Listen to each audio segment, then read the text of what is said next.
Çıktım ay dağın üstüne, Dolunay gördüm desine.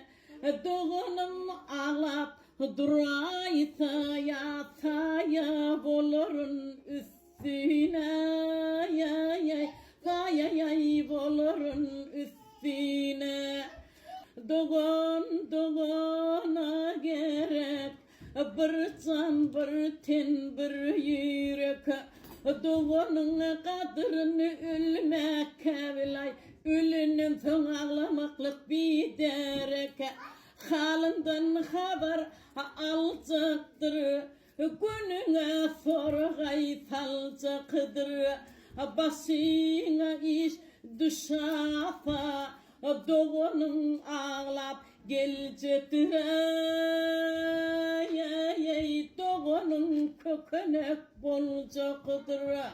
Hak yolluğa ya olur, başına paya olur. Çölle kalsın alaştı, doğunun eye olur.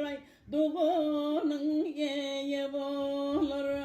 Çıkıp ay görün kim geliyor, görün ay bir atlı geliyor.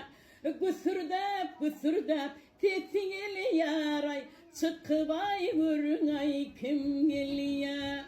Halimden haber almanay, atamın oğlu geliyor, kebemin bağrı geliyor, içemin kıydı geliyor. Vahey, berekeler, köp sağ ol, Tanrı yalkasın eceke.